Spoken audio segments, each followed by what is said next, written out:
బారసాలకు ముందే ఝాన్సీ నా వైఫ్ అని ఫిక్స్ అయిపోతే సడన్ గా హస్బెండ్ అయిపోయి దాన్ని బెడ్ ఎక్కేద్దామని చూస్తున్నావురా?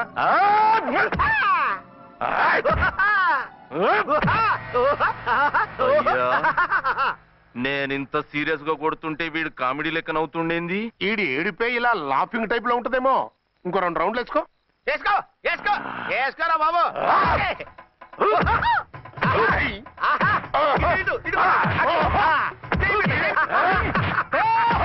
రాయ్ మీరు కూడా వచ్చి తలిగియండి రా వీణ్ణి.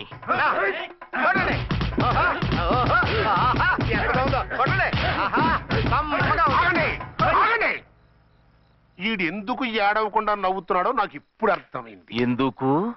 డల్ల పరుపు మందాన బ్యాండేజ్ చుట్టుంటే దెబ్బ ఎలా తగులుతుంది గదా సంగతి. అదే కట్లు మొత్తం ఇప్పి కొట్టుర్రా వీణ్ణి. వద్దు వద్దు, కట్లు మాత్రం ఇప్పొద్దు. ఏ లోపట బట్టలు లేవా? డ్రాయర్ కూడా లేదు. ఏం పర్లేదు, మేము మగాళివే కదా. ఇప్పండి రా. వద్దు వద్దు బాబాయ్, కట్లు కట్టిపోతున్నారు బాబాయ్. బాబా ఏంటిది? రక్షించండి సార్, నన్ను రక్షించండి సార్.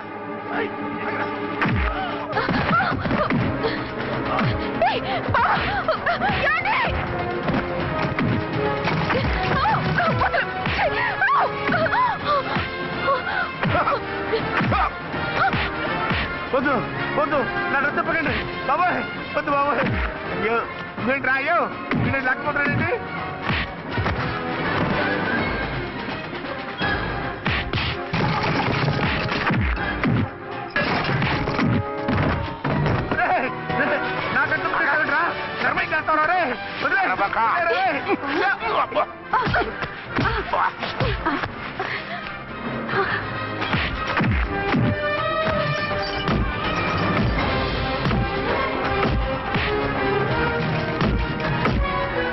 అయ్యో సార్,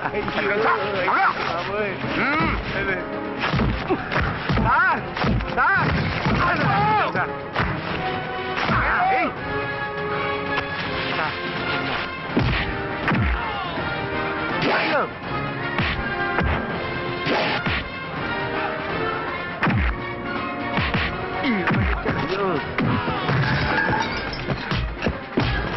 సార్ రక్షించండి సార్. మొత్తం తీసేస్తాయి బాబు.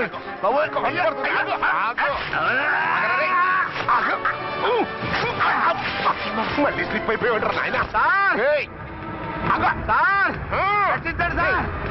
సార్ రక్షించండి సార్.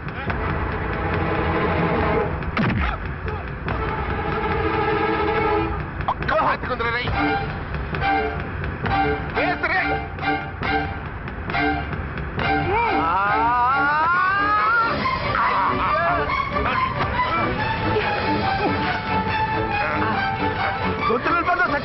చచ్చిపోతానయ్యా. కాపాడండి సార్. సార్ త్వరగా రండి సార్. రండి సార్. అయ్యా అయ్యా.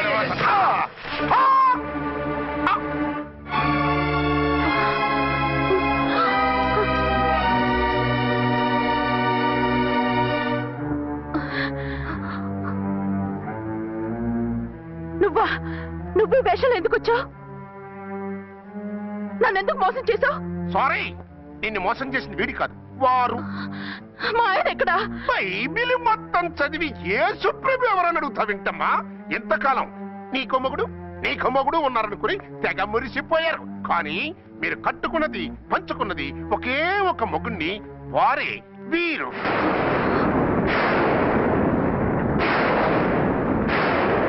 బాబు, ఆవిడ మీకేమవుతుంది? ఆవిడ మా ఆవిడే. ఆవిడ ఆవిడ మా ఆవిడే. విన్నారుగా లేడీస్, ఈ సీన్ లో ఇక మన పని అయిపోయింది. ఇప్పుడు 1 డే మ్యాచ్ మొదలవుతుంది.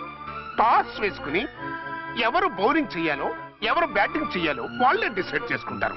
మనం గ్యాలరీలో కూర్చుని మ్యాచ్ చూద్దాం. పద. ఎందుకింత మోసం చేశారు? ఎందుకింత ద్రోహం చేశారు? నేను ఎవరిని మోసం చేయలేదు, ఎవరికి ద్రోహం చేయలేదు.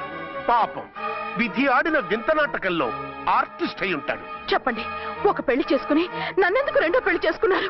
మీకు భార్యగా నేను సరిపోలేదా? ఆవేశపడకుండా నేను చెప్పేది వినండి. నువ్వు చనిపోయావు అనుకుని అందరూ కలిసి నాకు బలవంతంగా పెళ్లి చేశారు. ఆ విషయం నాకెందుకు చెప్పలేదు? పెళ్ళయిందంటే నేను చేసుకోనన్నా, చీ కొడతానన్నా? నిజం దాచి పెళ్లి చేశారని నాకు మన పెళ్ళైన తర్వాత తెలిసింది. అప్పుడైనా మీరు చెప్పాలిగా, ఎందుకు చెప్పలేదు? చెప్తే నువ్వు మిమ్మల్ని వదిలేస్తానని భయపడి చెప్పలేదా? నన్ను వాడుకునే ఛాన్స్ మిస్ అవుతుందని చెప్పలేదు? Don't talk రబేష్. కొంతకాలం ఆగి చెప్తే చచ్చినట్టు పడుంటారు. ఎంచక్క ఇద్దరితోనూ సంసారం చేయొచ్చని ఆశపడ్డారా? అది కాదు అర్చన, నువ్వైనా నన్ను అర్థం చేసుకో. చచ్చిపోయాననుకుని తను చేసుకున్నారు అంటే మీ మనసులో నాకు స్థానం లేదు, నా మీద మీకు ప్రేమ లేదు. అదేం మాట అర్చన? ఎస్, నా మీద ప్రేమే ఉంటే పెళ్లి చేసుకుందామనే ఆలోచన మీకు వచ్చి ఉండేది కాదు. మరో పెళ్లి చేసుకోరు. నేను చెప్పేది విను.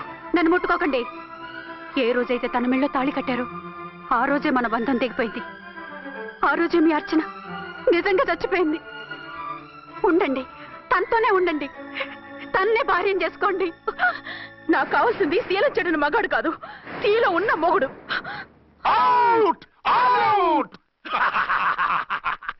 బంగారం లాంటి మా సిఐ గారి కాపురాల్ని నాశనం చేశారు. వచ్చే సినిమాలో హీరోగా పుట్టి మీ ఇద్దరి అంతు చూస్తాను. ఖబర్దార్!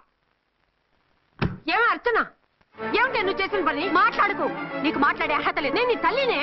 కూతురి మొగుడికి రెండో పెళ్లి చేసిన నువ్వు తల్లివా? నాకు సవతిని తెచ్చిపెట్టిన నువ్వు తల్లివా? తల్లివైతే నీ అల్లుడికి మళ్ళీ పెళ్ళెందుకు చేశావు? నువ్వు చచ్చావని అతను కుమిలిపోతుంటే చస్తాడేమని భయపడి పెళ్లి చేశానే. ఏం తప్ప? ఖచ్చితంగా తప్పే.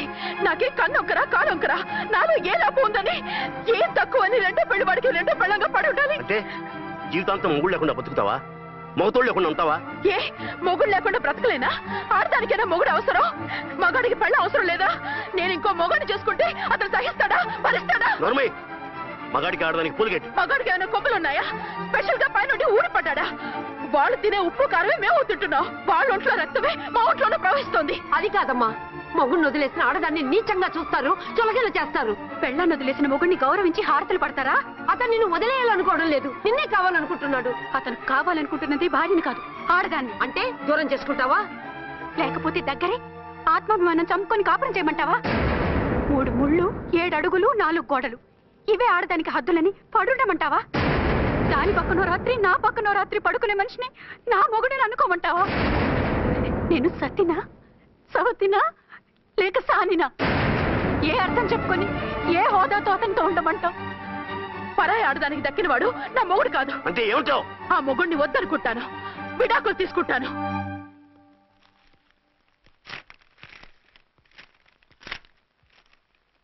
ఏమిట్రాది? లాయర్ నోటీసులు. లాయర్ నోటీసులు? ఎవరు పంపారు? నీ కోడళ్ళు. దేనికి? వాళ్ళకి విడాకులు కావాలంట. నువ్వెందుకు బాధపడతావు? సిగ్గు ఎగ్గు లేకుండా విడాకుల కోసం కోర్టుకెక్కినందుకు వాళ్ళు బాధపడాలి. నీలాంటి మంచి మొగుడిని దూరం చేసుకుంటున్నందుకు వాళ్ళు ఏడవాలి. మీసం లేని వాళ్ళు, వాళ్ళకి అంత పట్టుదల రోషం ఉన్నప్పుడు మీసం ఉన్న మగాడివి నీకెంత ఉండాలరా? వాళ్ళకి నువ్వు అక్కర్లేనప్పుడు నీకు వాళ్ళు అక్కర్లేదు. ఇంతకాలం నువ్వు చెప్పింది నేను విన్నాను, ఇప్పుడు నేను చెప్పింది నువ్వు వినాలి. మొగుడిని వదిలేసిన వాళ్ళకి మొగుడు దొరకలేమో కానీ పెళ్ళాం వదిలేసిన మొగుడికి 1,00,000 మంది దొరుకుతారు. నువ్వు మళ్ళీ పెళ్లి చేసుకో. అప్పుడు గాని జనం నేల మీద ఉయ్యరు. ఊహించుకుని పనిచేసింది వాళ్ళురా. నువ్వు వాళ్ళని మర్చిపోలేక జీవితాంతం నరకం అనిపిస్తుంటే చూసి ఆనందించాలని వాళ్ళ ప్లాన్. నువ్వు మళ్ళీ పెళ్లి చేసుకుంటే ఆ కుక్కలు చెప్పుతో కొట్టినట్టు అవుతుంది. అంటే ప్రతీకారం కోసం పెళ్లి చేసుకోమంటావా? లేకపోతే ఇంకా వాళ్ళకి మొగుండని వాళ్ళ ఫోటోలు పట్టుకుని కుళ్ళి కుళ్ళి ఏడుస్తావా? ఒక్కసారి చేసిన తప్పుకే నరకం అనుభవిస్తున్నాను. మళ్ళీ జీవితంలో అటువంటి పొరపాటు చేయను. పోనీ చెయ్యని పొరపాటు చెయ్యి, కొత్త వాడు చేసుకో.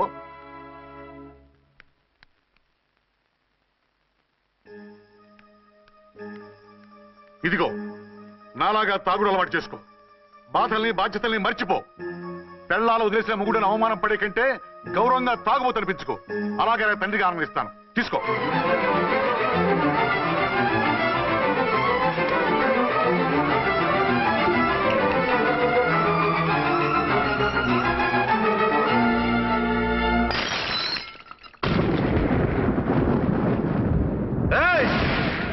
అర్చన, ఝాన్సీ, బయటికి రండి. అంటే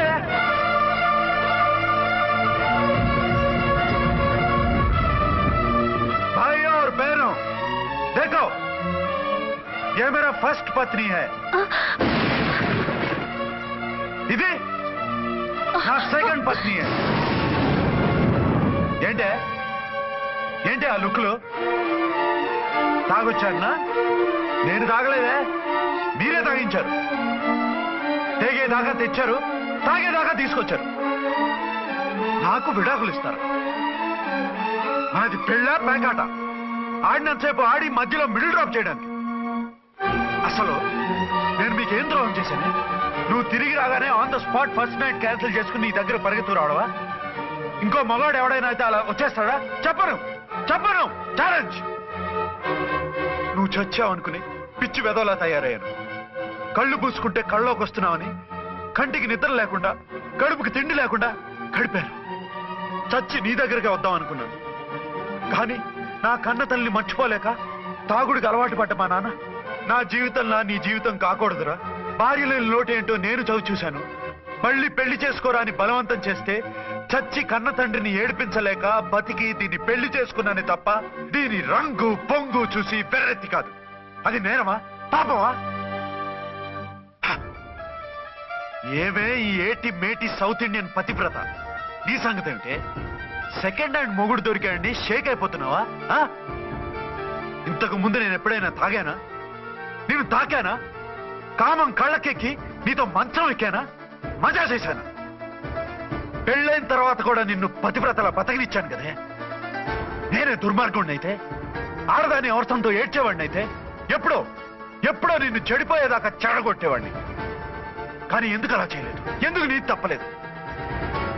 భార్యగా అర్చన నాలో బతికుంది కాబట్టి.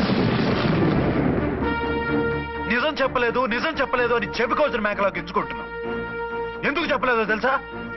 నా కూతుర్ని ఎవరు చేసుకోవడం లేదు, రెండో పెళ్ళంటే వద్దంటుంది అని మా బాబు దగ్గరకు వచ్చి ఏడిస్తే నాకు అబద్ధం చెప్పి నీకు తాళి కట్టించారే. 20 ఏళ్లుగా కనీ పెంచిన నీ అబ్బే నీకు నిజం చెప్పినప్పుడు నేనెందుకు చెప్పాలి? అది బతికొచ్చిన తర్వాత మా వాళ్ళు నీకు నిజం చెప్పలేదని తెలిసింది. అప్పుడు నాకు ఇదివరకే పెళ్ళయింది, చచ్చిందనుకున్న నా పెళ్ళం తిరిగి వచ్చిందని నీకు చెప్తే గుండె పగిలి చేస్తావని నీకు చెప్పలేదే. నువ్వంటే నా ఆల్ ఇండియా పతివ్రత 9 నెలలు లంకలో ఉండొచ్చిన సీతని అగ్ని ప్రవేశం చేయమన్నాడా రాముడు? ఎవడో వెదవ కూత కుషాడిని కడుపుతో ఉన్న తన పెళ్ళాన్ని అడవిలోకి పంపించాడు అదే రాముడు, నీ ఫేవరెట్ గాడ్. నువ్వు అడ్రస్ లేకుండా 25 నెలలు ఎక్కడికో పోతే ఎక్కడున్నావు, ఏం చేశావు, ఎవరితో ఉన్నావు అని అడిగానా? లేదు. అనుమానించానా? లేదు. వాయ్? భార్య అంటే ప్రేమ, భార్య అంటే నమ్మకం, భార్య అంటే విశ్వాసం. ఆ రాముడు గ్రేటా, నీ మొగుడు గ్రేటా? చెప్పవే, చెప్పు. ఆ రాముడిని దేవుణ్ణి చేసి గుళ్ళో కూర్చోబెడితే నన్ను రాయించేసి రోడ్డు మీదకి ఇసిరేస్తావా? పేరుకు పెళ్ళానివే గాని నిన్ను అమ్మకన్నా ఎక్కువగా ప్రేమించానే. నువ్వు కనీసం ఆ బిడ్డకిచ్చే విలువ కూడా ఇవ్వలేదు కదే తల్లి. 2 భార్యలకి న్యాయం ఎలా చేయాలో తెలియక కుమిలిపోయా. మీ ఇద్దరికి నిజం తెలిస్తే ఏమైపోతారో అని భయపడ్డాను. మీ కంట్లో నీళ్లు రాకూడదని మీరిద్దరూ ఏడవలసిన ఏడుపు నేనేడ్చానే. ఇంత చేస్తే మీరు నాకు విడాకులు ఇస్తారా? అసలు మీరిద్దరూ పొజిషన్లోకి రండి. నన్ను వద్దని మీరిద్దరు వదిలేస్తే వచ్చి మీ కాళ్ళ మీద పడతారనుకున్నారా? అవును, నన్ను వద్దనుకున్నప్పుడు నేను కట్టిన మంగళసూత్రాలు మాత్రం ఎందుకు? సేఫ్టీగా వాటిని అలాగే ఉంచుకుని మాజీ భార్యలుగా హ్యాపీగా బతుకుదాం అనుకుంటున్నారా? నో, మీకు ఆ ఛాన్స్ ఇవ్వదు. తాళి ఉన్న పెళ్ళాలుగా కాదు, తాళి తెగిన భార్యల్లా, మొగుడు చచ్చిన విధవల్లా మీరు తెల్ల చీరలు కట్టుకునేట్టు చేస్తాను. విడాకులు ఇవ్వకుండా మిమ్మల్ని విడోలు చేస్తాను. జీవితాంతం కుళ్ళి కుళ్ళి కుళ్ళి ఏడ్చేలా చేస్తాను. బాయ్. ఆగండి. ఏ, నేను చావడం కూడా నీకు ఇష్టం లేదా? మీరు బతకాలి, నిండు 100 ఏళ్ళు సుఖంగా జీవించాలి. మీ మీద ప్రేమ లేక కాదు, మీరంటే ఏంటో తెలియక కాదు. నా వల్ల మీకు ఝాన్సీకి అన్యాయం జరగకూడదని నేను మిమ్మల్ని అనుమానించాను, అవమానించాను. మీకు దూరం కావాలనుకున్నాను, విడాకులు కోరుకున్నాను. నేను మీకు భార్యనయ్యాను, మీ బిడ్డకు తల్లినయ్యాను. కొంతైనా మీతో జీవితాన్ని తృప్తిగా అనుభవించాను. కానీ ఝాన్సీ ఒక్క పసుపు తాడు తప్ప భార్యగా ఏమీ పొందలేదు. భార్యగా మీ జీవితంలో తనకి చోటివ్వండి. లేదక్క, అలా చేస్తే నువ్వు భర్తనే కాదు బాబుకి తండ్రిని కూడా దూరం చేసిన దానివి అవుతావు. ఆయన మనస్ఫూర్తిగా ఇష్టపడి చేసుకుంది నిన్ను, ప్రేమించింది నిన్ను. ఆయన మనసులో నీకు తప్ప నాకు స్థానం లేదు. నువ్వు బలవంతంగా నన్ను భార్యని చేసినా మనిషిని సొంతం చేసుకోగలను గాని మనసును పంచుకోలేను. ఆ భార్య స్థానం ఎప్పటికీ నీదే. ఒకరి మీద ఒకరు ఇంత ప్రేమను పెట్టుకొని ఒకరి గురించి ఒకరు ఆలోచించి మీ జీవితాలని పాడు చేసుకోకండి. అక్క చెల్లెళ్ళలాగా కలిసిమెలిసి అతను సుఖపెట్టి మీరు సుఖంగా ఉండండి. క్షమించండి, నాకు భార్య అర్చనే కానీ ఝాన్సీ కాలేదు. అవునా? ఆయన ఎప్పటికీ శ్రీరామచంద్రుడిలాగానే ఉండాలి. ఆ రాముడికి సీత ఒక్కటే. ఆ సీత అక్కే. మరి నీ బతుకు? నేను మళ్ళీ పెళ్లి చేసుకుంటాను. నా గురించి ఆలోచించకుండా మీరిద్దరూ సుఖంగా సంతోషంగా ఉండండి. ఈ రోజు నుంచి ఆవిడే మీ ఆవిడ.